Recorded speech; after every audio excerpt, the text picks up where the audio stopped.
Nshuti bavandimwe mukunda ijambo ry'Imana, mwanejejwe no gutanga uyu mwanya kugira ngo muritege amatwi. Reka mbasuhuze mu izina rya Yesu. Reka nshimire Imana ikomeje kuduha uburyo, ikomeje kuduha amahirwe, ikomeje gushakisha uburyo bwose ubugingo bwacu bwarokoka. Imana yacu ihabwa icyubahiro. Tugiye rero gukurikirana ijambo ry'Imana muri uyu mwanya. Tugiye kurebera hamwe gukiranuka kwemerwa n'Imana ukugereranyije no gukiranuka kutemerwa n'Imana. Impamvu tugiye kureba iki cyigisho ni ukugira ngo turebe umutego umwanzi yaduteze kuri iyo ngingo, kugira ngo Imana idufashije iturinde kuwugwamo. Rero Bibiliya ivuga ibintu bitatu bikomeye muri icyo cyerekezo. Ivuga ikintu bita gukiranirwa. Bibiliya kandi ivuga ikintu bita gukiranuka ariko kutemerwa n'Imana. Bibiliya inavuga gukiranuka kwemerwa n'Imana. Muri uyu mwanya tugiye kureba ibyo bintu bibiri, gukiranuka kutemerwa n'Imana tukugereranyije no gukiranuka kwemerwa n'Imana, kubera yuko Satani azagusha abantu benshi mu mutego wo kugera ku gukiranuka ariko kutemerwa n'Imana. Reka twicishe bugufi maze dusenge. Imana yacu nziza, Data twese udukiranuka, udukunda, utuye mu bwami bwo mu ijuru, tugushimiye yuko wemeye kutugira abana bawe kubw'igitambo cy'umwana wawe Yesu Kristo. Tugushimiye yuko wemeye kutugira abana bawe kubw'umurimo adukorera mu ijuru wo kutuvuganira. Tugushimiye ko waturindiye umutekano kugeza aya magingo. Tugushimiye imigisha itandukanye wagiye utugenera yo kugaragaza uburyo wifuza kurokora ubugingo bwacu. Uhabwe icyubahiro. Tugiye kwiga ijambo ryawe, turagusabye ngo uduhe Umwuka Wera adusobanurire, ubwenge bwacu bumurikirwe nawe, kugira ngo tumenye gukiranuka gutangwa nawe kandi imitima yacu ibashe kukwakira, kugira ngo tubone gukiranuka kw'icyitiriro gukomoka ku mwanzi kandi imitima yacu ibashe kukuzibukira. Ngaho byatugira umumaro bikazatuma tukubona tukagusanganira. Turagusabye ngo biduhere mu izina rya Yesu umwami wacu, amena. Iyo dusomye mu rwandiko Pawulo yandikiye Abaroma mu gice cya 10, tugasoma ku murongo wa mbere n'uwa kabiri, bavugamo ibyo gukiranuka kutemerwa n'Imana. Kuko hari amagambo avuga ngo, bene data, ibyo umutima wanjye wifuza nibyo nsabira Abisiraheli ku Mana, ni ukugira ngo bakizwe. Uyu ni umutima ugomba kuranga umuntu wese w'Imana, by'umwihariko umutima ugomba kuranga umuvugabutumwa wese, yuko agomba kuba yifuriza abantu gukizwa, kugeza ubwo Pawulo we yaravuze ngo icyo yifuriza Abisiraheli ni ukugira ngo bakizwe, ndetse aravuga ngo yakwemera no kuvumwa no gutandukanywa n'Imana bibaye ari byo byafasha Abisiraheli kuba bakizwa. Maze ageze ku murongo wa kabiri arandika ngo, ndabahamya yuko bafite ishyaka ry'Imana ariko ritava mu bwenge, kuko ubwo batari bazi gukiranuka kw'Imana uko ariko, bagerageje kwihangira gukiranuka kwabo ubwabo, bituma basuzugura gukiranuka kw'Imana. Iyi ni ingorane ikomeye Pawulo ari kuvuga. Ntabwo ari kuyivuga ku bantu b'abapagani, kuko umurongo w'abapagani uri mu murongo w'icyo bita gukiranirwa.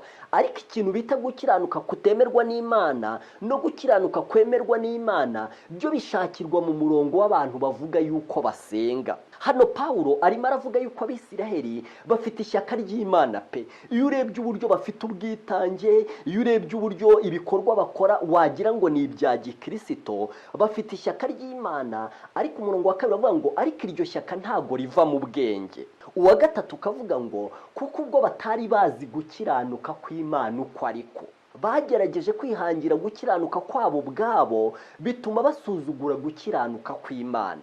Uyu ni umutego ukomeye cyane mu rugendo rwa gikristo, bigoye kusimbuka.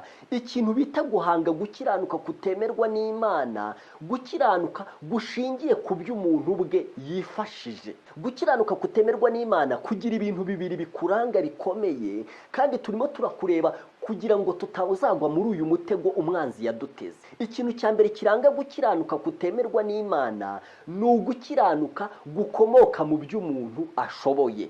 Ni ugukiranuka kuva mu byo umuntu ashoboye kureka maze akabireka.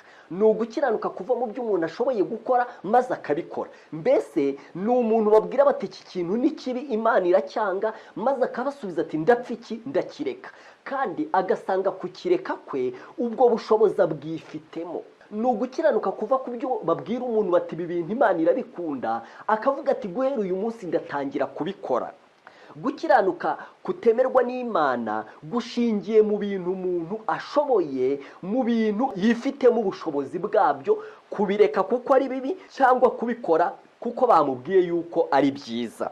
Cyo ni ikintu cya mbere kiranga gukiranuka kutemerwa n'Imana, gushingiye ku byo umuntu ashoboye. Ikindi kintu cya kabiri kiranga gukiranuka kutemerwa n'Imana, gukiranuka umwanzi yateze abantu bose bashaka kujya mu ijuru. Uko gukiranuka nanone gushingiye ku kuba gukorera inyuma. Ni ibintu umuntu areka cyangwa akabikora, ariko ibyo bintu bikaba bitashobora gutuma umutima we uhinduka. Gukiranuka kutemerwa n'Imana gukorera inyuma y'umutima, gukorana n'umubiri n'ibyo umuntu ashoboye, ariko yaba ibyo uwo muntu areka yaba n'ibyo uwo muntu akora akabikora umutima utarigeze uhinduka. Iyo usomye mu gitabo cy'umuhanuzi Yesaya mu gice cya 64 ugasoma ku murongo waho wa 6, bagira ikintu bavuga ku gukiranuka gukomoka ku byo umuntu ashoboye. Hari amagambo avuga ngo kuko twese twahindutse abanduye, kandi n'ibyo twakiranutse byose bimeze nk'ubushwambagara bufite ibizinga. Twese turaba nk'ibibabi, kandi gukiranirwa kwacu kudutwara nk'umuyaga. Ariko ijambo nshaka ko dutindaho ni irivuga ngo kandi n'ibyo twakiranutse byose. Ibyo bavuga twakiranutse ni ibihe? Ni ibyo twita ibikorwa byiza twakoze. Ibyo bintu nabyo bimeze nk'ubushwambagara bufite ibizinga. Uko gukiranuka Imana ntishobora kukwemera, kubera ko atariyo yagutanze, kandi kubera yuko uko gukiranuka gukorera inyuma y'umutima, ntabwo kwigera guhindura umutima. Mu ijambo ry'Imana bavuga yuko hari ibintu bishobora gutuma umuntu akora ibikorwa byiza, kandi ibyo bintu bikaba atari ugukiranuka kw'Imana.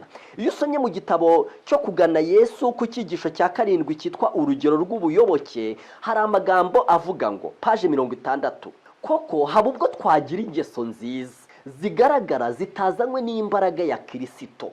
None si izo ngeso nziza ni iki kindi cyazizana? Umva ibintu bishobora kuzana ingeso nziza bitari imbaraga ya Kristo, kandi ibyo bintu bikaba byajijisha abantu yuko ibyo bintu ari ugukiranuka kw'Imana. Haranditse ngo irari ry'icyubahiro no gushaka kuratwa n'abandi haba ubwo bibasha gutuma tugira ukubaho gusa n'ukuboneye. Kwiyubaha kwashobora gutuma umuntu yigengesera ngo adasa n'ukora ibibi. Nimutekereze uburyo kwiyubaha gushobora gutuma umuntu hari ibikorwa bibi areka. Nimutekereze uburyo kwiyubaha gushobora gutuma hari ibikorwa byiza umuntu akora, ariko ibyo bintu bikaba bidashingiye ku gukiranuka kw'Imana, ahubwo bikaba bishingiye ku kwiyubaha gusa. Kugeza ubwo batubwiye ngo koko haba ubwo twagira ingeso nziza zigaragara zitazanywe n'imbaraga ya Kristo.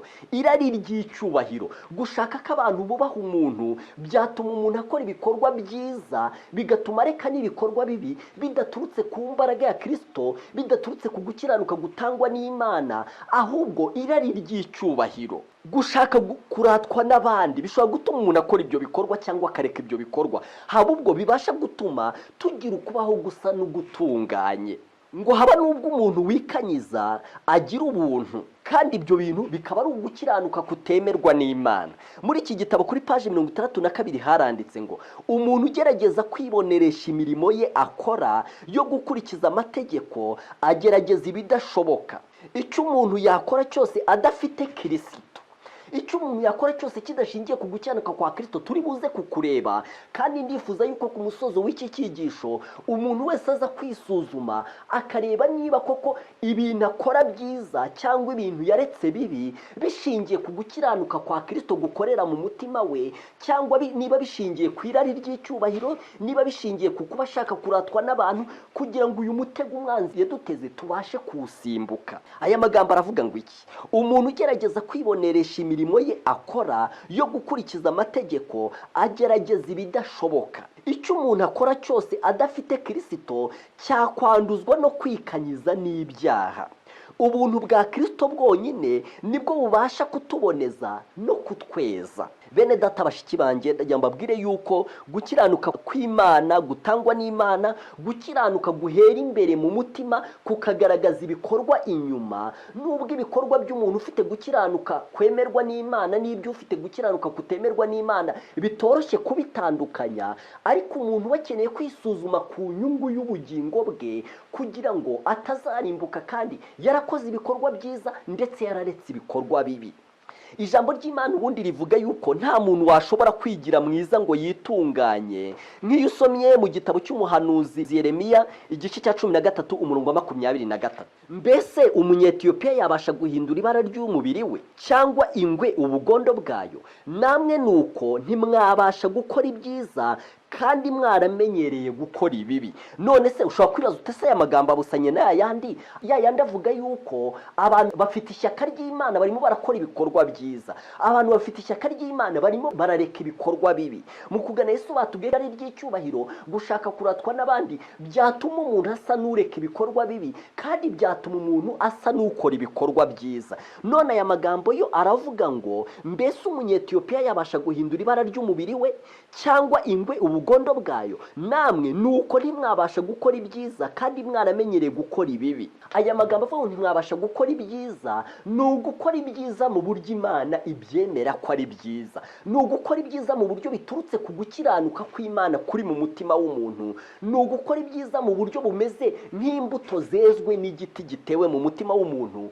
ariko mu buryo bwo kubyihangira kubwo gushaka kuratwa n'abantu n'irari ry'icyubahiro. Abantu barabihimba kandi bikagaragara ko rwose ari byiza, bakagira ishyaka ry'Imana nka rimwe Pawulo yavuze Abisirayeli bari bafite, ariko ntago abasha guhindura umutima we nk'uko ingwe itahindura ubugondo bwayo, ntabasha guhindura umutima we nk'uko umunyetiyopiya atahindura ibara ry'uruhu rwe, niko umuntu atatunganya umutima we. Ndagira ngo mbabwire yuko isano umuntu agirana na Kristo imumarira ikintu kimwe gikomeye cyane, ikintu we ubwe atakwikorera, cyitwa guhinduka k'umutima we. Ndagira ngo nkubwire ko hari abakristo benshi cyane bakora ibikorwa byiza kandi bakareka ibikorwa bibi, ariko umutima wabo ukiri muzima mutaraga nk'uko wari umeze, batarareka ibyo bikorwa bibi, bataranakora ibyo bikorwa byiza. Abo bantu baba bafite gukiranuka bihangiye, gukiranuka gukomoka ku byo bashoboye kureka bakabireka, gukiranuka gukomoka ku byo bashoboye gukora bakabikora, gukiranuka kutemerwa n'Imana kuragatsindwa, kujugunya umuntu mu mworera aho nta muntu ushobora kumugayira ibikorwa bibi akora, kubera yuko aragerageza agakora ibikorwa byiza kandi ibikorwa bibi akabireka, ariko umutima we ari nawe Imana isuzuma ukaba ufite ikibazo gikomeye cyane. Tugomba gushakisha uburyo bwose uyu mutego tutawugwamo, kandi niba twaranawuguyemo tugomba gutakira Imana kugira ngo iduhe gukiranuka kwayo. Iyo turebye irindi somo nanone ryanditse muri Yeremiya mu gice cya 2 ku murongo wa 22, hari andi magambo nayo agaragaza uburyo umuntu atashobora kwigira mwiza. Haranditse ngo kuko naho wakwiyuhagiza Shura ukagira n'isabune nyinshi, ariko imbere yanjye ibyaha byawe byaraguhindanije, niko umwami Uwiteka avuga. Iri somo ririmo rihakana ko nta muntu wakwigira mwiza.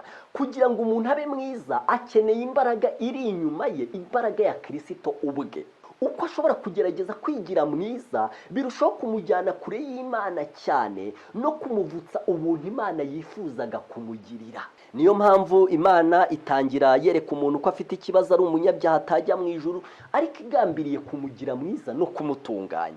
Bene data bashiki banjye, uku gukiranuka hari ingero nshaka ko tufatiraho z'uburyo abantu bamwe byagiye bibagendekera n'uburyo bagiye bagira ingorane ikomeye. Urwandiko Pawulo yandikiye Abagalatiya mu gice cyaho cya 4 tubona amagambo avuga ibintu bikomeye nifuza ko dutekerezaho kandi nifuza ko dufatira umwanzuro. Umurongo wa 21, ahari umutwe w'amagambo avuga ngo Sara na Hagayi bari ibyitegerezo by'amasezerano abiri. Haranditse ngo abashaka gutwarwa n'amategeko nimumbwire, ntimurasobanukirwa n'amategeko. Byanditswe yuko Aburahamu yari afite abahungu babiri, umwe ari uw'inshoreke undi ari uw'umugeni. Uw'inshoreke yavutse nk'uko iby'umubiri bigenda, naho uw'umugeni yavutse kubw'isezerano ry'Imana. Aya magambo ndashaka ko muyatekerezaho. Aburahamu yari afite abahungu babiri, umwe w'inshoreke n'undi w'umugeni. Batubwiye ikintu gikomeye aho batubwiye ngo uw'inshoreke yavutse nk'uko iby'umubiri bigenda, naho uw'umugeni yavutse kubw'isezerano ry'Imana. Mbese iby'umubiri uko bigenda ni gute? Ni ukuba hari abantu babiri, umwe akaba ari umusore undi akaba ari umukobwa, maze bakabonana bakabyara umwana. Uko niko iby'umubiri bigenda. uko iby'umubiri bigenda ni uko hari abantu babiri bose bafite ubushobozi bwo kubyara maze bakabyara. Niyo mpamvu nukurikirana ukuntu umuntu bita Ishimayeli yavutse hagati y'umuntu bita Aburahamu ufite ubushobozi bwo kubyara n'umuntu ufite ubushobozi bwo kubyara witwa Hagayi, maze batiriwe babisengera ahubwo biri mu bushobozi bwabo babyara umwana witwa Ishimayeli. Niyo mpamvu batubwiye ngo Ishimayeli uw'umubiri yavutse uko iby'umubiri bigenda, ariko batubwiye n'undi muntu wavutse kubw'isezerano ry'Imana uwo bita Isaka. Iyo turebye kuvuka kwa Isaka tugiye kubireba, muri buze kureba koko yavutse nk'uko isezerano ry'Imana rigenda. Kandi ibyo bintu amagambo ngiye kubasomera hano avuga ko ibyo bintu biri mu mugani, bifite icyo bishushanya ku gukiranuka kwemerwa n'Imana no gukiranuka kutemerwa n'Imana, nk'uko turimo kubirebera hamwe muri iki gice cya 4:21 mu rwandiko Pawulo yandikiye Abagalatiya. Arimo aravuga abana babiri ba Aburahamu, akavuga umuntu wavutse nk'uko iby'umubiri bigenda, uwo nguwo ni Ishimayeli. Kandi koko ukurikije uko iby'umubiri bigenda nuko umuntu umwe ari umukobwa undi akaba ari umusore, bose bakaba bifitemo intanga ari bazima maze bakabyara umwana. Uko niko Ishimayeli yavutse. Ariko reka nkomeze nsome maze nigire hepfo. Umurongo 23, uw'inshoreke yavutse nk'uko iby'umubiri bigenda, naho uw'umugeni yavutse kubw'isezerano ry'Imana. Umurongo 24 wavuga ngo ibyo birimo umugani kuko abo bagore bameze nk'amasezerano abiri, rimwe ryavuye ku musozi wa Sinayi ribyarira ububata, iryo ni ryo rigereranywa na Hagayi, ariwe kandi ugereranywa n'umusozi wa Sinayi wo muri Arabiya, kandi usobanurwa ngo Yerusalemu ya none kuko iri mu bubata hamwe n'abana bayo. Iyo bavuze ngo ibyo birimo umugani, baba bavuze yuko nyuma y'ibi bintu tumaze gusoma hari ikindi kintu kibyihishe inyuma. Ikibyihishe inyuma se ni igiki? Umugani uhishemo se ugana kariho ni uwuhe? Muri iki gitekerezo cyo kuvuka kw'abana babiri ba Aburahamu, umwe avutse nk'uko iby'umubiri bigenda, undi avutse kubw'isezerano ry'Imana, byerekana gukiranuka k'uburyo bubiri. Gukiranuka kwa mbere ni ugukiranuka umuntu yihimbira, kwa kundi twasomye mu Baroma mu gice cya 10:3 havuga ngo ndabahamya yuko bafite ishyaka ry'Imana ariko ritava mu bwenge, kuko ubwo batari bazi gukiranuka kw'Imana uko ariko bagerageje kwihangira gukiranuka kwabo ubwabo, bituma basuzugura gukiranuka kw'Imana. Bya bindi twasomye muri Yesaya 64:6 ahavuga ngo kandi n'ibyo twakiranutse bimeze nk'ubushwambagara bufite ibizinga. None se niba koko Ishimayeli yaravutse nk'uko iby'umubiri bigenda, niba kuvuka kwe kwarabaye ku bantu bifitemo ubushobozi, kuko navuga ko gukiranuka kutemerwa n'Imana ni ugukiranuka kw'iby'umuntu ashoboye akabikora cyangwa iby'umuntu ashoboye akabireka. None bavandimwe bene data, ndagira ngo turebe kuvuka kwa Isaka, turebe aho gutandukaniye no kuvuka kwa Ishimayeli. Iyo turebye ukuntu Isaka yavutse mu itangiriro mu gice cya 12, tubona uburyo Imana yahamagaye Aburahamu n'uburyo yamuhaye isezerano. Itangiriro igice cya 12, Uwiteka ategeka Aburahamu ati va mu gihugu cyanyu usiga umuryango wanyu n'inzu ya so ujye mu gihugu nzakwereka, nzaguhindura ubwoko bukomeye, nzaguha umugisha, nzogeza izina ryanjye uzaba umugisha, kandi nzaha umugisha abakwifuriza umugisha, kandi uzakuvuma wese nzamuvuma, kandi muri wowe n'imiryango yo mu isi izaherwa umugisha. Muri iri somo Imana yari imubwiye yuko azabyara umwana, kandi uwo mwana azakomokaho n'abatuye mu isi bose. Imana yahaye Aburahamu iri sezerano, imuha n'iri tegeko ryo kuva mu gihugu cya Uri y'Abakaludaya akajya aho Imana izamwereka afite imyaka 75. Byari byaramaze kugaragara yuko Aburahamu atakibyaye.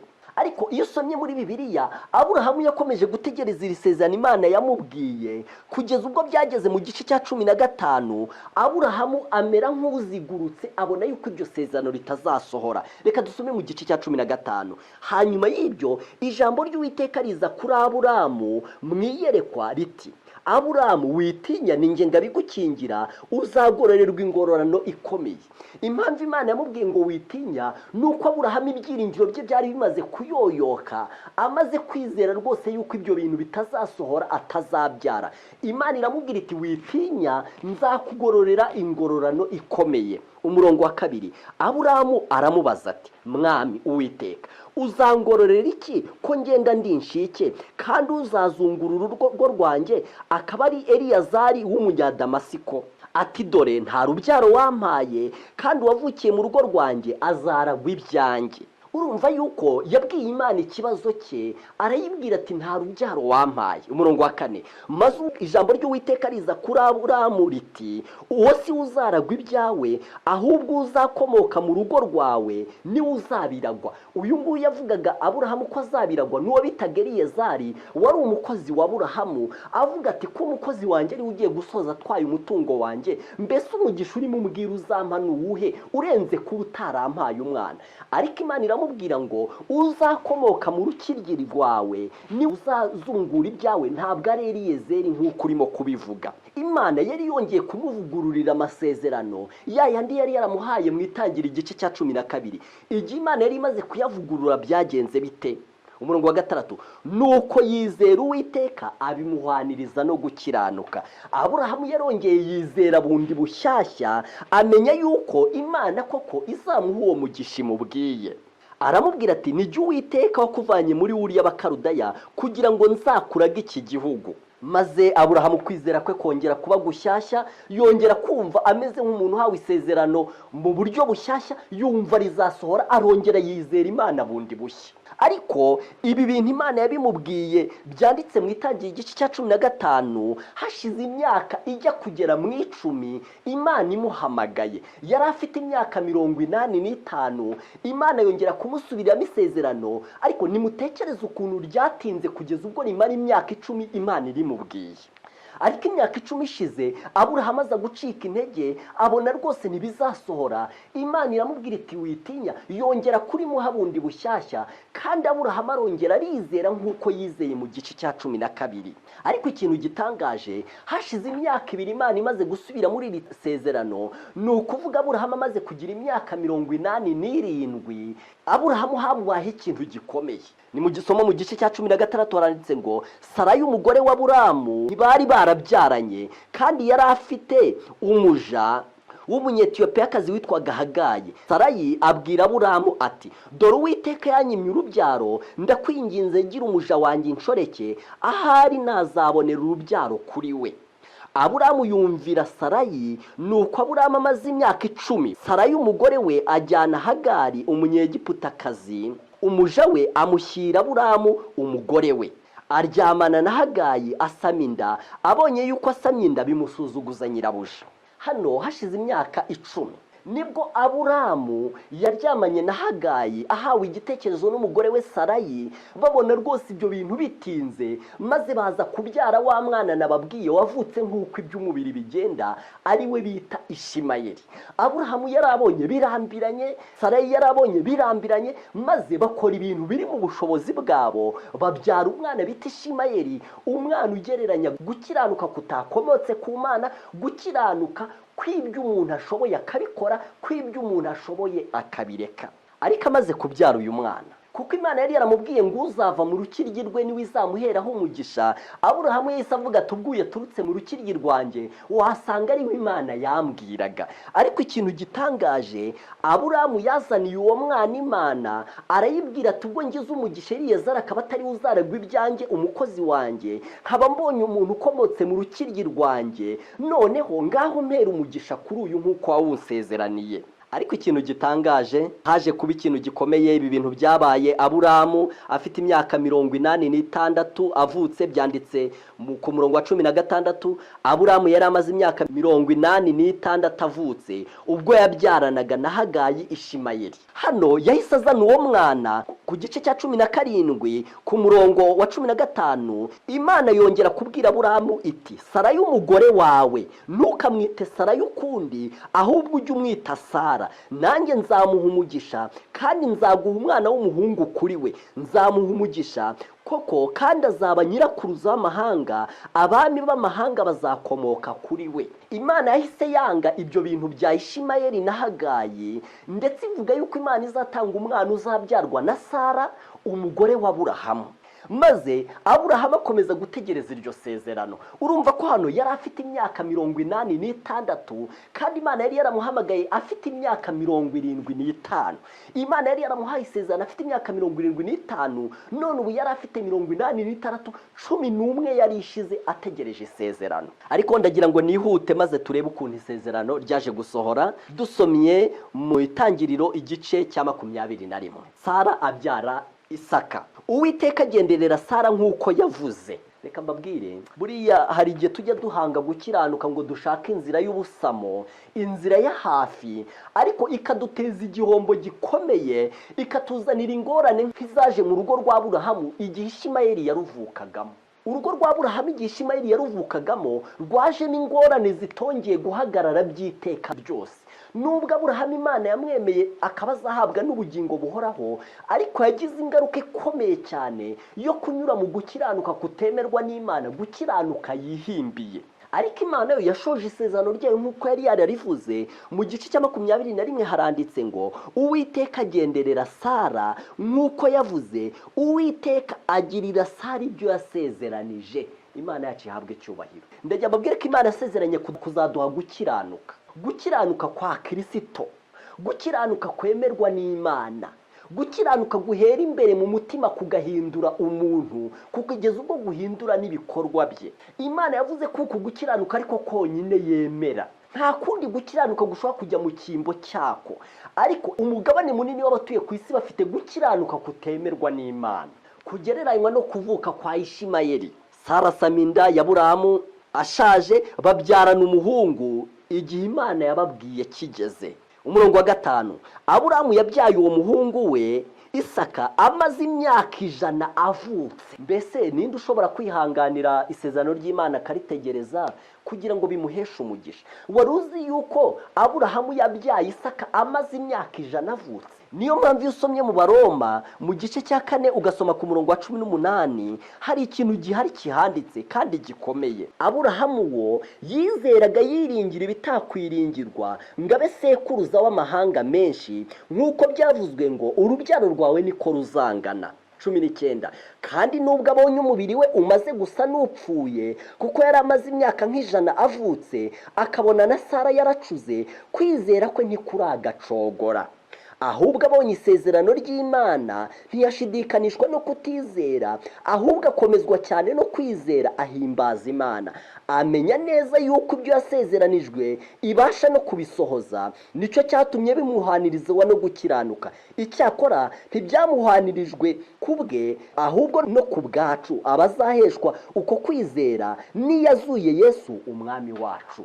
Bene data bavandimwe, igihe Aburahamu yari amaze kubona umubiri we umaze gusa nk'upfuye, Aburahamu nawe kubyara noneho bitashoboka. Hari igihe Aburahamu yashoboraga kuba yabyara Sara atabyara. Icyo gihe Aburahamu byamusabye kwifashisha undi muntu ushobora kubyara, maze barema umwana udakomotse mu bushake bw'Imana, ukomotse mu bushobozi bwabo no mu mbaraga zabo. Umwana ushushanya gukiranuka abantu bihimbira, gushingiye ku kureka ibikorwa bibi no kugukora ibikorwa byiza, ariko ibyo bintu bikomoka mu mbaraga z'ubushobozi bwabo. Imana yarategereje Aburahamu umubiri umera nk'upfuye, agera ku rwego atabyara, kugira ngo umwana azabona azaba ari umwana w'Imana atari umwana we. Azaba ashushanya koko gukiranuka kudakomoka muri twe, gukiranuka gukomoka kuri Kristo ubwe. Ndagira mbabwire yuko Isaka ahagarariye gukiranuka gukomoka ku Mana, mu gihe Ishimayeli ahagarariye gukiranuka kutemerwa n'Imana, gukomoka mu byo abantu bashoboye, gukiranuka abantu benshi cyane bafite.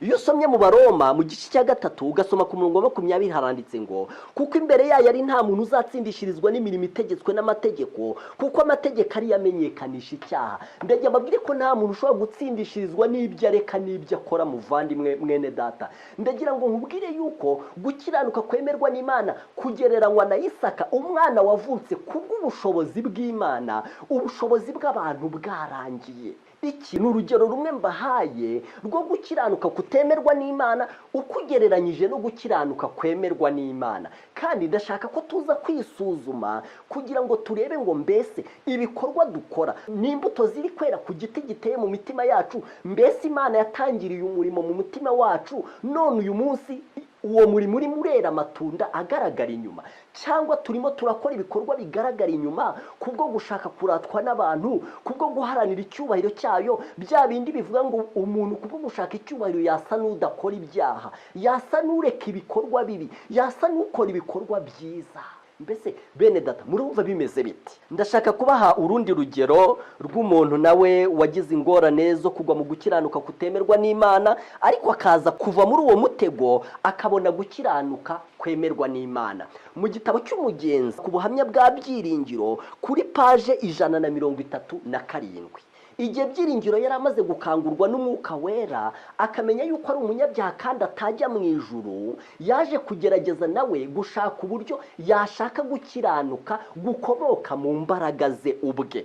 Iyo usomye kuri iyo paje, Mukristo yari arimo amubaza ibibazo by'ukuntu yaje kumenya inzira y'agakiza, maze Mukristo aramubaza ati, iyo wibutswaga n'ibyo yuko uriho urubanza rw'ibyaha wabashaga kubyibagirwa vuba? Ndajya mbabwire yuko umuntu wese kugira ngo ashake gukiranuka kw'Imana agomba kuba hari urubanza rwaje mu mutima we rumubwira ko ari umunyabyaha kandi rumubwira ko atajya mu ijuru. Ntabwo gukiranuka gushakwa n'umuntu uwo ari we wese, gukiranuka gushakwa n'umuntu wagize urubanza mu mutima we yuko atajya mu ijuru kandi yuko atakwemerwa n'Imana. Uwo murongo Byiringiro yawugezeho kandi waje gutuma ashakisha mu mbaraga z'ubwe ngo arebe ko yagera ku gukiranuka, ariko byaje kumugeza ku gukiranuka kutemerwa n'Imana. Ariko turaje tureba amaherezo ye, niba yaragumanye ku gukiranuka cyangwa niba yaraje gushaka gukiranuka kwemerwa n'Imana. Tubonye amaherezo ya Aburahamu, ntabwo yagumanye umwana bita Ishimayeli ugereranye gukiranuka kutemerwa n'Imana, ahubwo yaje gushaka umwana uvuga isezerano ry'Imana, gukiranuka kwemerwa n'Imana. Ntabwo ikibazo kiri ku kuba twarigeze guhanga gukiranuka kutemerwa n'Imana, ahubwo ikibazo kiri ku kuba uko gukiranuka kwaratumye twanga gukiranuka kw'Imana burundu. Ariko niba twarakuguyemo mu bujiji nk'uko Aburahamu yaguye mu kuryamana na Hagayi bakabyara Ishimayeli, niba twarakuguyemo mu bujiji nk'uko Byiringiro yagerageje gushaka uburyo yatunganya ingeso ze ngo yumve ko urubanza rw'amategeko y'Imana yishe rwamuvaho, ibyo ubwabyo nta kibazo. Niba umucyo wundi uturasiye dushobora kuwemera kandi tukabona gukiranuka kwemerwa n'Imana. Iki gitabo cy'Umugenzi turimo dusomamo, Mukristo yabajije Byiringiro ati, iyo wibutswaga n'ibyo yuko uriho urubanza rw'ibyaha wabashaga kubyibagirwa vuba? Byiringiro ati, oya si cyane, kuko muri ibyo bihe numvaga umutima wanjye urushaho kundega, kandi iyo natekerezaga kwisubirira mu byaha narushagaho kugira agahinda, nubwo ubwenge bwanjye bwashakaga kubyanga. Mukristo ati, maze ugakora iki? Byiringiro ati, natekerezaga yuko nkwiriye kugerageza gutunganya ingeso zanjye. Aha urumva ko Byiringiro yakanguwe n'Umwuka Wera pe, yasobanukiwe ko ari umunyabyaha kandi katajya mu ijuru. Urubanza rwe rwaje imbere y'amaso ye, ariko reka turebe ukuntu agiye gukemura iki kibazo, ari nako abantu benshi bajya bagikemura. Hari n'abagerageza gutunganya ingeso zabo bataragira n'urubanza ubwabyo. Ariko Mukristo Byiringiro we urubanza rwamuje imbere, amategeko y'Imana yishe yamuje imbere, ariko agiye gukemura ikibazo ati, umva ukuntu banditse. Byiringiro ati, natekerezaga yuko nkwiriye kugerageza gutunganya ingeso zanjye, nagira ngo nintazitunganya sinabura kuzacirwaho iteka. Mukristo ati, wagerageje kuzitunganya? Byiringiro ati, ye narabigeragezaga, nihunzaga ibyaha byanjye n'inshuti zanjye zikora nabi, ngakora imirimo ikwiriye, nubaha Imana, nko gusenga, nko gusoma, nko kuririra ibyaha byanjye, nko kubwiza bagenzi banjye iby'ukuri. Ibyo byose narabikoraga n'ibindi byinshi biruta uko nabikubwira. Aha nicyo bita kwihangira gukiranuka. Imana niyo yari yarakanguye umutima wa Byiringiro, imwereka yuko azarimbuka kandi katazajya mu ijuru, ariko uburyo Byiringiro yahise ashakisha uburyo yabona igisubizo, niho ikibazo cyari gishingiye. niyo mpamvu ibi bintu yarabigerageje gushaka uko abana n'abantu neza. Hari abahita bashaka uburyo basura abantu n'uburyo babaha imfashanyo, hari abahita bareba uburyo bakora ibintu byinshi bitandukanye ngo barebe yuko bakwikiza urwo rubanza rwabajeho, kandi urwo rubanza ruba rwazanywe n'Imana. Ni nayo nzira Imana inyuzamo buri muntu wese iyo igiye kumukiza. Imana iraza igafata umuntu witurije, umuntu udafite urubanza mu mutima we, umuntu udafite intambara, Imana ikamubyutsamo ikibazo cyo kumusobanurira yuko ari umunyabyaha. Nguko uko inzira iforomye. Ariko iyo abantu bamaze kugira icyo kibazo bigenda bite? Bamwe bahita bagwa mu mutego Byiringiro yaguyemo, maze bagashakisha uburyo bakiza icyo kibazo batunganya ingeso zabo mu buryo bwo gukora ibyo bashoboye byiza bakabikora, no kureka ibyo bashoboye bibi bakabireka. Icyo bita kwihangira gukiranuka. Reka wumve Byiringiro amaze guhanguka gukiranuka uko byamugendekeye. Mukristo ati, ugikora ibyo wibwiraga yuko uzakira. Byiringiro ati, namaze umwanya mbyibwira, hanyuma kagahinda kanjye kongera kumfata nka mbere, ntikabuzwa nuko natunganyije ingeso zanjye zose. Mukristo ati, kuki se ko wari umaze gutunganya ingeso zawe? Byiringiro ati, ibyatumaga agahinda kongera kugaruka ni byinshi cyane cyane ni ukwibuka amagambo nk'aya ngo ibyo twakiranutse byose bimeze nk'ubushwambagara bufite ibizinga. Rya somo twasomye muri Yesaya 64:6 riravuga ngo kandi n'ibyo twakiranutse byose bimeze nk'ubushwambagara bufite ibizinga. Iyo yibukaga ayo magambo yaravugaga ati urubanza rwacyari ku mutwe wanjye kubera yuko njyewe ubwanjye ntakwikiza. Icya kabiri, kandi ngo nta muntu uzatsindishirizwa n'imirimo itegetswe n'amategeko. Byanditse mu Bagalatiya igice cya 2:16. Kandi ngo nimumara gukora ibyo mwategetswe byose mujye muvuga muti turi abagaragu batagira umumaro, kuko twashohoje gusa ibyo twabwiwe gukora. Ibi bintu nibyo byongera gutuma mu Byiringiro agira agahinda, maze nubwo yatunganyije ingeso ze ariko akumva aracyafite ikibazo. Kandi ibi nibyo bigaragaza ko yari umunyabugingo.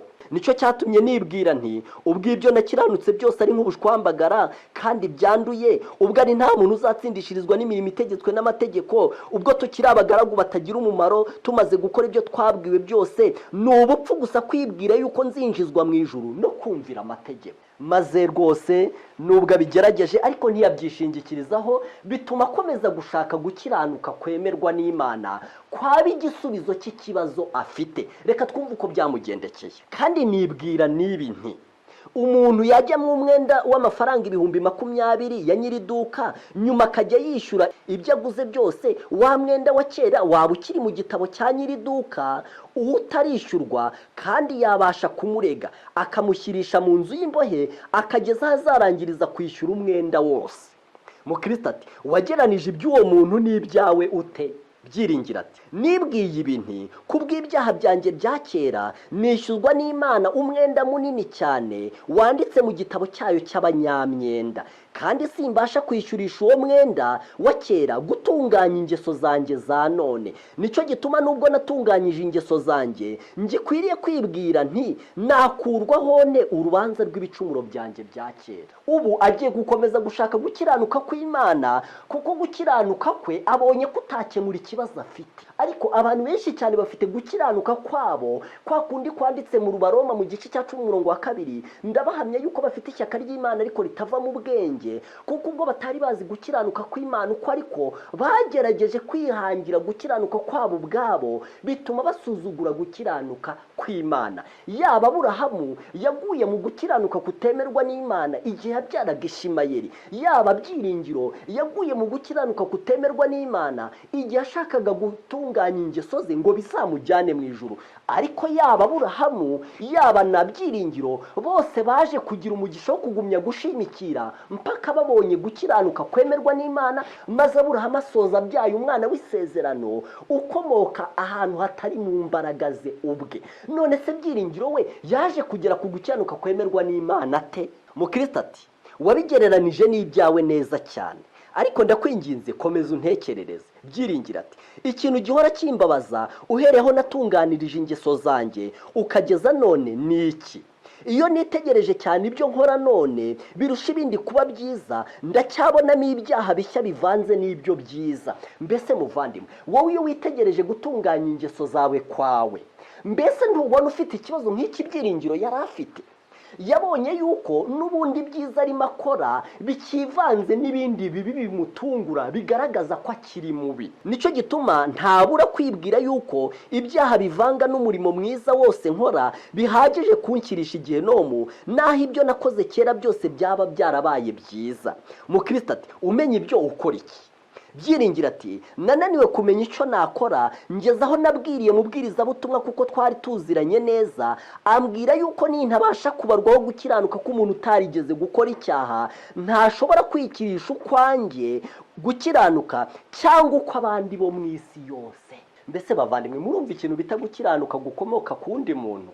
Gukiranuka kudakomoka ku byiza dukora cyangwa ku bibi tureka. Gukiranuka gukomoka kuri Yesu Kristo ubwe. Mukristo ati wemeye yuko yavuze ukuri? Byiringira ati iyaba yarambwiye ibyo nkishingikiriza ku gukiranuka kwanjye, nkibwira ko guhagije, mba naramwise umupfu. Ariko none kuko namenye intege nke zanjye n'ibyaha bivanze n'ibyiza nkora byose, sinabuze kwemera ibyo yavuze. Nanjye nabonye ko hashobora kuba hari indi nzira ntazi, nabonye ko hari ubundi buryo nshobora kuba ntazi Imana ikizamo umunyabyaha. Nicyo gituma ntigeze mugisha impaka, ahubwo mpita nshakisha uburyo nabona icyo kintu ambwiye noneho ngo kimfashe. Mukristo ati ariko ubwo yatangiraga kubikubwira, wemeye yuko haboneka umuntu koko utigeze gukora icyaha? Byiringira ati ndemera yuko ayo magambo yabanje kuntangaza, maze nongera kubonana na Mwizerwa no kuganira nawe ho gato, mpera ko mbyemera rwose. Mukristo ati wamubajije uwo muntu uwo ari we n'uburyo akwiriye kugutsindishiriza nawe? Byiringira ati narabimubajije, ambwira yuko ari umwami Yesu wicaye iburyo bw'Imana isumba byose, kandi arambwira ati uburyo ukwiriye gutsindishirizwa nawe ni ukwizera ibyo yakoze ubwo yari akiri mu isi, n'uburyo yababajwe ubwo bamubambaga ku musaraba. Ndamubaza gukiranuka k'uwo muntu kubasha gute gutsindishiriza undi mu maso y'Imana? Aransubiza ati Yesu uwo ni Imana ishobora byose, kandi ibyo yakoze n'urupfu yapfuye ntiyabyikoreye, ahubwo yarabidukoreye. Nuko rero numwizera, ibyiza yakoze byose no gutungana kwe kose bizakubarwaho nk'aho ari we wabikoze. Kandi ibyo nibyo byitwa gukiranuka kw'Imana. Ni uburyo ibyiza byakozwe na Yesu bishobora kukubarwaho, ni uburyo bishobora kukwitirirwa, ni uburyo bishobora gusibanganya ibibi wowe wakoze. Icyo nicyo bita gukiranuka gutangwa n'Imana. Byiringira ati wumvise ibyo ukora iki? Byiringira ati nabanje kuvuga impamvu zimbuza kwizera, nuko nibwiye ko umwami Yesu atakunda kunkiza. Mukristo ati Mwizerwa kubwira iki? Byiringira ati ambwira kumusanga ngo nirebere, nanjye nti si uguhangara ibidakwiriye. Ati oya, kuko yaguhamagaye ngo uze aho ari. Maze ampa igitabo cyandikishijwe na Yesu ngo kijye kimpumuriza njya aho ari. Ambwira yuko inyuguti yose yo muri icyo gitabo irusha ijuru n'isi gukomera. Maze mubaza ibyo nkwiriye gukora ninjya aho ari. Aransubiza ati ukwiriye gupfukamira Data wa twese, ukamwingingisha umutima wawe wose, kukumenyesha umwana we. Ndamubaza nti ndamwinginga nte? Arambwira ati genda urasanga yicaye ku ntebe y'imbabazi, aho ahora yicaye iteka ryose ngo ababarire abamusanga. Ndamubwira nti sinzi icyo ndi buvuge nimugeraho. Antegeka kuvuga nk'ibi nti Mana mbabarira, ndi umunyabyaha, umpe kumenya no kwizera Yesu Kristo. Nutama gukiranuka kwe mu cyimbo cyo gukiranirwa kwanjye, ndi uwo kurimbuka rwose. Mwami, numvise kuri umunyebambe, kandi ko watanze umwana wawe ngo abe umukiza w'abari mu isi, ngo umunyabyaha w'indembe nkanjye amuhabweho impano. Dore ndi umunyabyaha koko, ukwiriye ubuntu bwawe. Mana umpe ubwo buntu, unsubizeho unkize kubw'umwana wawe Yesu Kristo. Amena. Muvandimwe, urumva ukuntu umuntu yarahangayikishijwe no kubona gukiranuka kwemerwa n'Imana? Urumva uburyo byari bimuraje inshinga? Urumva uburyo atari akishingikiriza ku gukiranuka yagezeho kwakomokaga mu gutunganya ingeso ze?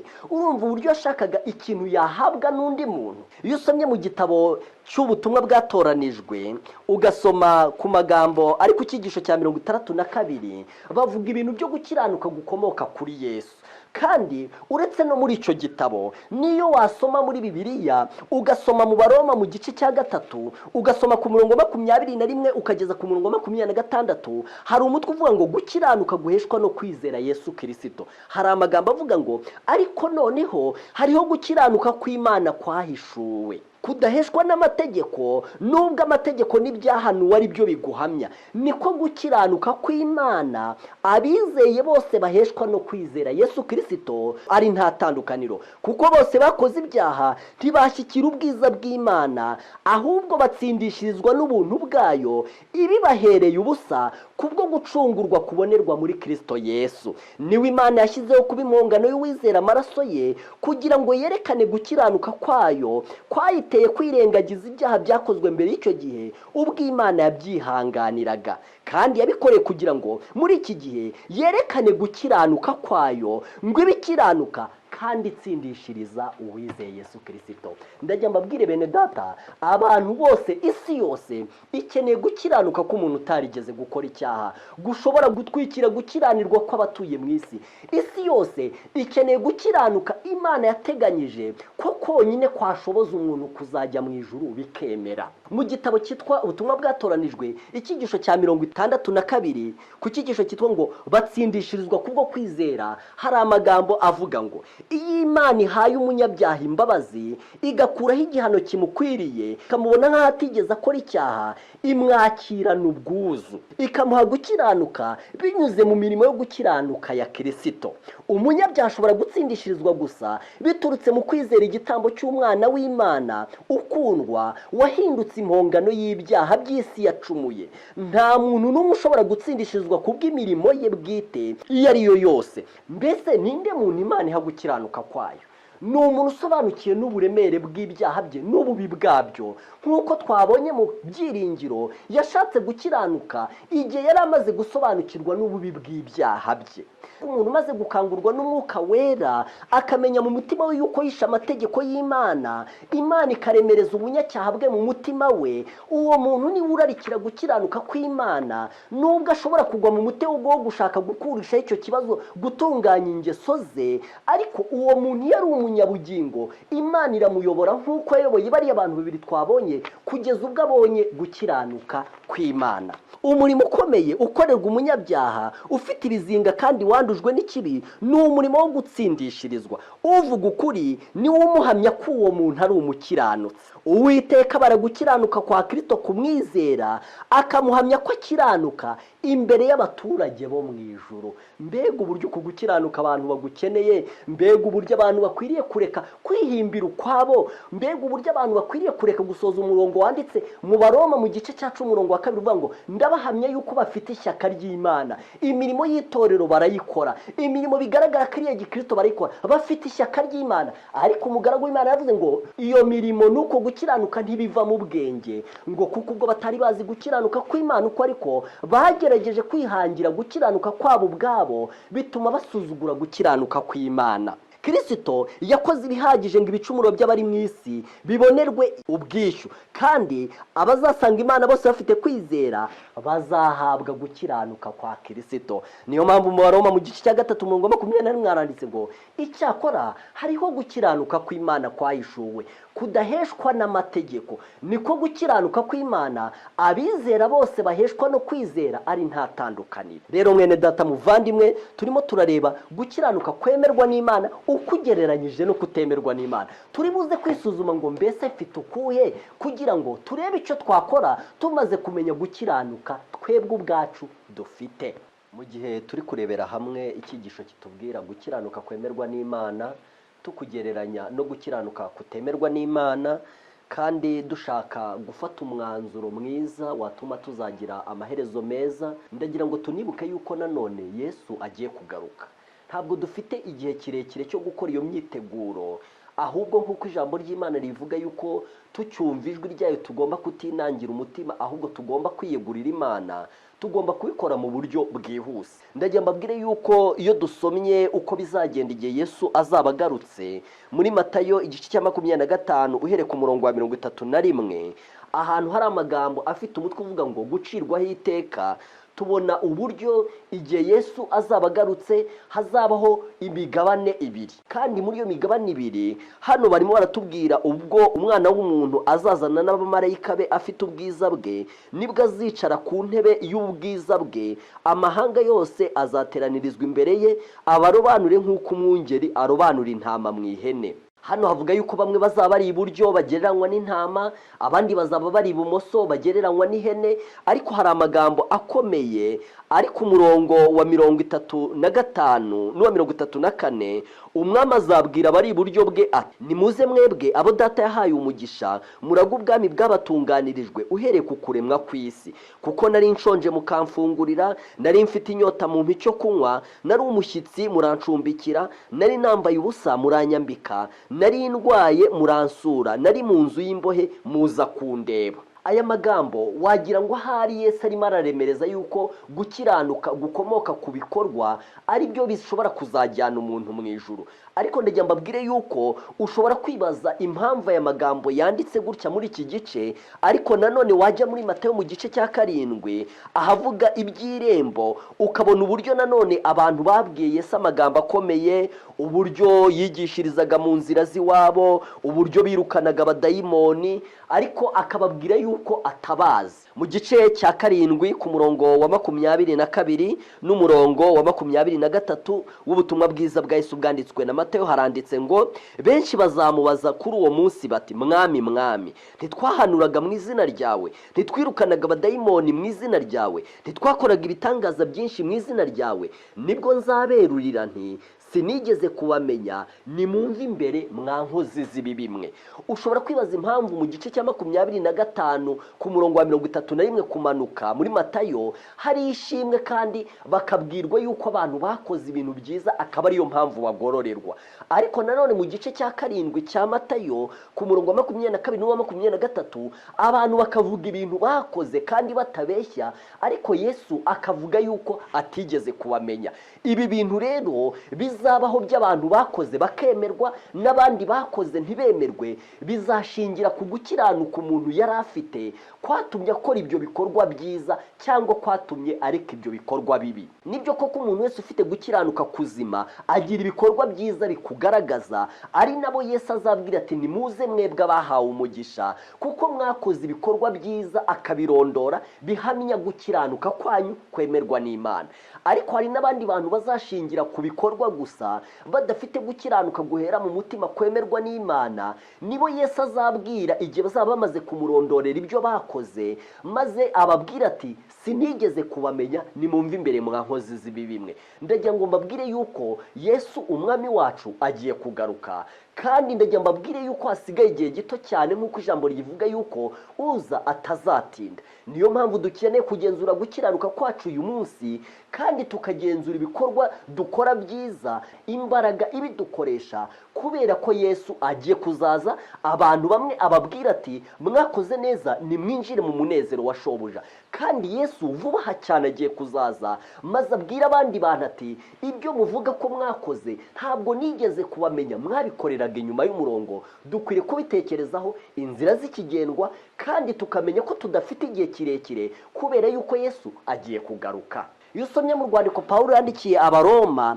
mu gice cya 1 ku murongo wa 17, reka duhere ku murongo wa 16, erega ubutumwa bwiza ntibunkoze isoni, kuko ari imbaraga y'Imana ihesha uwizera wese gukizwa, uhereye ku Muyuda ukageza ku Mugiriki. Kuko muri bwo ari namo gukiranuka kuva ku Mana guhishurirwa, guheshwa no kwizera kugakomezwa nako, nk'uko byanditswe ngo, umukiranutsi azabeshwaho no kwizera. Ndetse no mu Abafilipi igice cya 3 umurongo wa 9 hari amagambo avuga ngo, kandi mboneke ko ndi muri we ntafite gukiranuka kwanjye kuva ku mategeko, ahubwo mfite ukuzanwa no kwizera Kristo, ari nako gukiranuka kuva ku Mana guheshwa no kwizera. Muri Bibiliya habaho gukiranuka kumwe gusa, ku Mana hava gukiranuka kumwe gusa.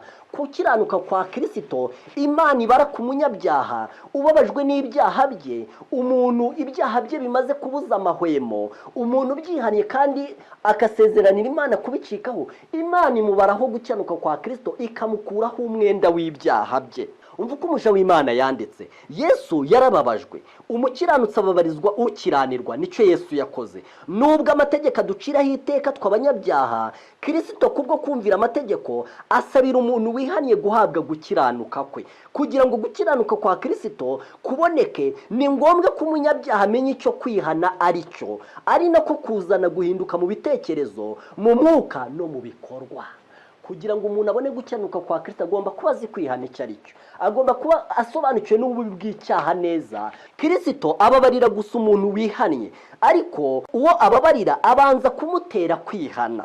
Cyakozwe cyari cyuzuye, kandi gukiranuka kw'iteka kwa Kristo guhabwa umuntu wese wizera. Ikanzu y'igiciro idafite ikizinga yakorewe mu ruganda rwo mu ijuru, yateganirijwe buri munyabyaha wese wihannye kandi wizera. Kandi nawe ushobora kuvuga uti, nzajya nishimira Uwiteka cyane, umutima wanjye uzajya unezererwa Imana y'agakiza kanjye, kuko yanyambitse imyambaro y'agakiza akankubika umwitero wo gukiranuka.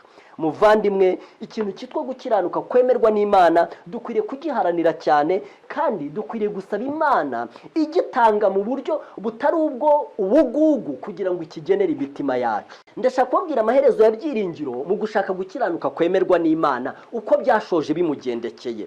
Ngeze kuri page 140, amagambo avuga ngo Byiringiro ati, hano Mukristo yakomeje kumubaza ibibazo byinshi, maze aha yaragiye nanone kumusubiza, aho Mukristo yaramaze kumubaza ati, niki cyatumye utarorera gusenga, ko wabonaga n'ubundi gutunganya ingeso zawe bitakugejeje ku musaruro, ko wabonaga n'ubundi ibyaha byawe bikomeje kukubaho, niki cyatumye utarorera gusenga? Byiringiro ati, nuko nari maze kumenya neza ibyo nabwiwe ko ari ukuri, ngo sinabasha gukizwa n'ikindi kintu cyose cyo mu isi keretse gukiranuka kwa Kristo gusa.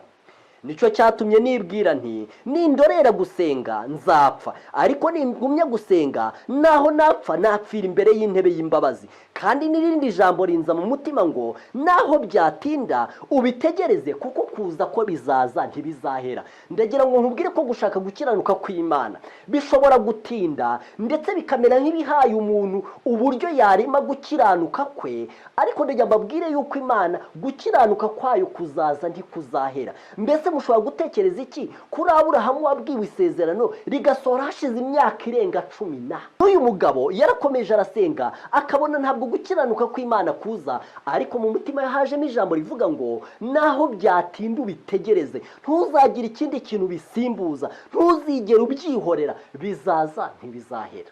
Muvandimwe wanjye, ukwiriye gushaka gukiranuka kw'Imana, kuko aricyo kintu cyonyine cyatuma aba ku isi ufite ibyiringiro, nicyo kintu cyonyine cyatuma uzajya mu ijuru bikemera. Gukiranuka kwawe n'ubushwambagara Imana ntiyakwemera, kandi no muri iyi si ntigushobora kuguhesha amahoro n'ibyiringiro n'umutekano mu mutima. Impamvu ataretse gusenga ni iki? Byiringiro ati, nari maze kumenya neza ibyo nabwiwe ko ari ukuri, ngo sinabasha gukizwa n'ikindi kintu cyose cyo mu isi keretse gukiranuka kwa Kristo. Nicyo cyatumye nibwira nti, nindorera gusenga nzapfa, ariko ningumya ngasenga naho napfa nagwa imbere y'intebe y'imbabazi. Kandi n'irindi jambo rinza mu mutima ngo, naho byatinda ubitegereze, kuko kuza ko bizaza ntibizahera. Nicyo cyatumye nkomeza gusenga, ngeza aho Data wa twese yabishuriye umwana we. Mukristo ati, wamuhishuriye ute? Byiringiro ati, sinamurebesheje amaso y'umubiri, ahubwo namurebesheje ay'umutima. Byagenze bitya, uwo munsi nagize agahinda karuta ako nigeze kugira mu bindi bihe byose. Ako gahinda nagatewe no kurushaho kumenyeshwa ko ndi umunyabyaha, kandi ko ibyaha byanjye bikomeye kandi kari bibi. Nta kindi kintu nari ntegereje keretse kuzashyirwa muri Gehinomu, karimbuka iteka ryose. Uwo mwanya nibwiye ko mbonye Umwami Yesu andunguruka ari mu ijuru, arambwira ati, izera Umwami Yesu urakira. Ndamusubiza nti, ariko Mwami, ko ndi umunyabyaha bikabije cyane. Aransubiza ati, ubuntu bwanjye buraguhagije. Nanjye nti, Mwami, nakwizera nte? Maze nibukira ijambo ngo, uza aho ndi ntazasonza na hato, kandi unyizera ntazagira inyota na hato. Bimenyesha yuko kwizera Yesu no kujya aho ari bimwe. Ujya aho Kristo ari niko kumusanga yifuza gukizwa nawe kuruta ibindi bintu byose. Niwe uba wizeye Kristo by'ukuri. Maze amarira arazenga, ndabaza nti, Mwami, umunyabyaha bikomeye nkanjye wamwemera koko ukamukiza? Aransubiza ati, uza aho ndi sinzamwirukana na hato. Ndamubaza nti, Mwami, ninza aho uri nkwiriye kuza ngutekereza nte kugira ngo nkwizere nk'uko bikwiriye? Aransubiza ati, Kristo Yesu yazanywe mu isi no gukiza abanyabyaha, Kristo niwe amategeko asohoreraho, kandi niwe uhesha uwizera wese gukiranuka. Abaroma 10:4 yatangiye ibicumuro byacu, azurirwa kugira ngo dutsindishirizwe. Abaroma 4:25 aradukunda kandi yatwejeshejeho ibyaha byacu amaraso ye. Ibyahishuwe 1:5 ni umuhuza wacu n'Imana. Urwandiko rwa mbere rwa Timoteyo 2:5 ahora witeka ngo adusabire. Abaheburayo 7:25 ibyo byose byamenyesheje yuko Yesu ari we mukiranutsi nyamukiranutsi, wamesheje nanjye gukiranukira Imana no guhongerera ibyaha byanjye kubw'amaraso ye. Kandi bimenyesha yuko umurimo w'agakiza Yesu yawurangije ku musaraba, yumvira amategeko ya se ahorwa twebwe abayishe. Kandi menya ko umurimo atawikoreye, ahubwo yawukoreye umuntu wese wemera gukizwa kubwawo akawishimira. Menya ibyo, umutima wanjye buzura umunezero, mbarwaho gukiranuka kwa Kristo. Mwene data mushiki wanjye, ndakurarikira kugenzura gukiranuka kwawe inzira z'ikigendwa. Bigishoboka yuko washaka gukiranuka kwa Yesu ukakubona, ndakurarikira kujugunya ibishwambagara hasi no gushaka gukiranuka Imana ishobora kwemera. Kandi ndagusaba ngo uyu mwanya usuzume gukiranuka kwawe, kwa kundi uvuga yuko ugenderaho, urebe niba ari ugukiranuka kuva ku Mana, kwa kundi guhera imbere mu mutima, kwa kundi gutangwa n'Imana kandi kwa Yesu, cyangwa urebe niba ufite gukiranuka gukomoka ku byo ushoboye kureka ukabireka, ku byo ushoboye gukora ukabikora, maze ugire umwanzuro ufata. Reka ngusabire umugisha muri uyu mwanya kugira ngo Imana ikugirire neza, umutima ubashe gusobanukirwa no gukiranuka k'ukuri, kandi ubashe kukwakira Imana ibigushoboze kubw'ubuntu bwayo, mu izina rya Yesu umwami wacu, amena.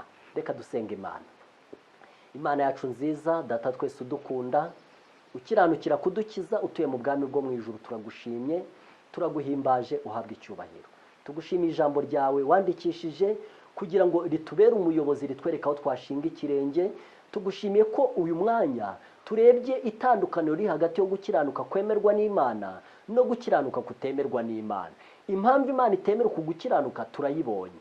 Turagusabye ngo dushoboze guharanira gukiranuka kwemerwa n'Imana, kugira ngo nubishima ukutugenere kubw'imbabazi zawe. Tubisabye mu izina rya Yesu umwami wacu, amena.